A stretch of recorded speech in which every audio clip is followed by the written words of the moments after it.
নমস্কার। আজকের অনুষ্ঠানটা গুরুত্বপূর্ণ অনুষ্ঠান, মন দিয়ে শুনবেন।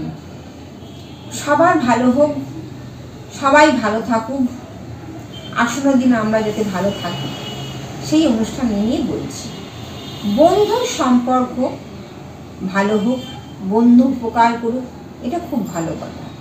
কিন্তু অনেক সময় দেখা যায় অনেক বন্ধুরা উপকারের চাইতে অপকারও বেশি করে থাকে। মানুষ মানুষকে চিনবে কী করে, আমি এই নিয়ে আগে প্রসঙ্গে বলেছি।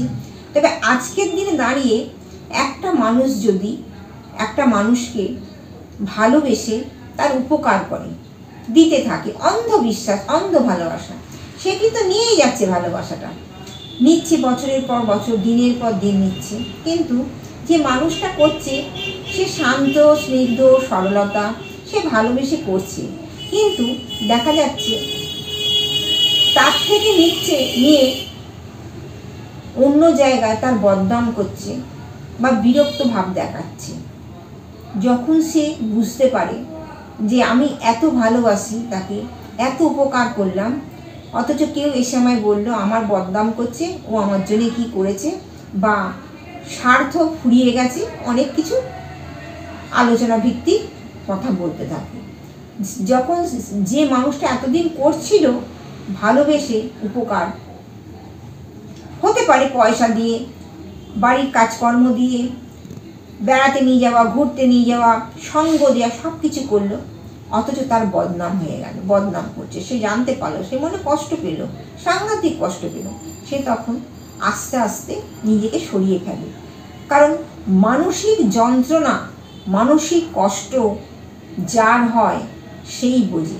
যেমন সন্তান হারিয়ে যাওয়া, সন্তান মরে যাওয়া, সন্তান না হওয়া, এই সাংঘাতিক কষ্টগুলো যার হয় সেই বোঝে। যখন সে সরে গেল আর যাকে উপকার করছিল সে তখন রিয়েলি বলতে থাকলো এই তো স্বার্থপর হয়ে গেল। সে স্বার্থপরের মতো কাজ করলো না, আগে থেকেই তাকে স্বার্থপর বানিয়ে দিল। তখন সেটা কী করলো, মনের কষ্টে সে নিঃস্বার্থ সেবা করছিল। এবার নিঃস্বার্থ সেবা বন্ধ করে দিয়ে নিজেরটা বুঝলো, নিজের মতো চলতে থাকলো, যাকে করছিল বা যাদের করছিল তার নামে বদনাম করতে থাকলো।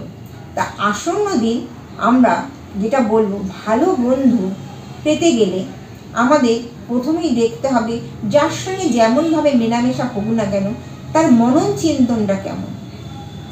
আপনারা হয়তো বলবেন দর্শক ভক্তবৃন্দ যে আমরা সাধারণ মানুষ বুঝবো কি করে। প্রথমেই কিন্তু 10টা দিন, 15টা দিন, 1 মাস মেলামেশা করে দেখুন, সেটা প্রেমের জায়গায় হোক, বন্ধুত্বের জায়গায় হোক, সব জায়গাতেই। আমি আরও অনেক আলোচনা করব, অনুষ্ঠানে বলছি। তা সেইখানটা দেখে কিন্তু করতে হবে। কারণ আমি প্রত্যেকটা অনুষ্ঠানে বলে যাই আমরা সবসময় বিপদের সম্মুখীন হয়ে আছি। তাই মানুষের সঙ্গে মানুষের সম্পর্ক এমন হতে হবে বন্ধুর মতো।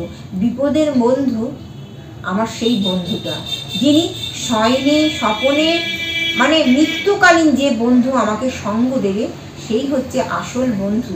এরকম ঘটনা বহু ঘটেছে আমার জীবন লাইফে। আমি অনেক দর্শক ভক্তবৃন্দদের দেখেছি যে বন্ধু মারা গেছে বলে সেই বন্ধুটা শোকেতে এত কষ্ট পাচ্ছিল, আমি তাকে মেডিটেশন করাই।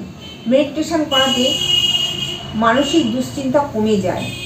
সে কিন্তু ভালো কাজ করলে ভালো বন্ধু পাওয়া যায়। সে একটা ভালো বন্ধু, সে কিন্তু আমাকে বলছে যে মা, আপনার ইউটিউব দেখে আমি আপনার কাছে এসেছি, আমার যে বন্ধুটি মারা গেল আর যে বন্ধুটিকে পেলাম মনে হচ্ছে একই বন্ধু, মনে হচ্ছে না সে মারা গেছে, একই সম্পর্ক, একই ভালোবাসা।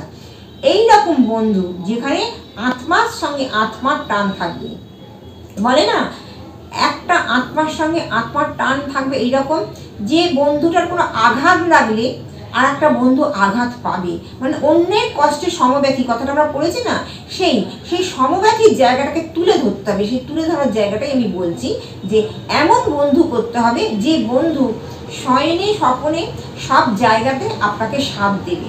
সেই বন্ধু কে হতে পারে? নিজের স্ত্রী হতে পারে,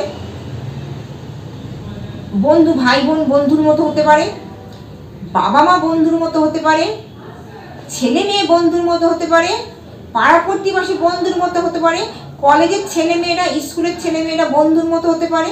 কিন্তু এই বন্ধু যদি বন্ধু হয়ে যদি উপকার করে আর উপকার করে নিয়ে যদি সরে পড়ে, তাহলে কি বলে গীতার ওই একই কথা, প্রশ্রয় দিলে মাথায় ওঠে, ভালোবাসলে আঘাত করে, সুখের সময় হিংসা করে, আর স্বার্থ ফুলে কেটে পড়ে। এই স্বার্থ নিয়ে কেউ কাউকে ভালোবাসতে যাবেন না। আমি মা হয়ে একটা কথা বলি, স্বার্থ নিয়ে ভালোবাসা যায় না। যাকে ভালোবাসবেন তাকে ঈশ্বর ভেবে, বন্ধু ভেবে, বাবা মাকে যেরকম যত্ন করেন ভালোবাসেন, তাই সেই রকম ভালোবাসা বাটুন, তাহলে কিন্তু এই জায়গাটা ঠিক থাকবে।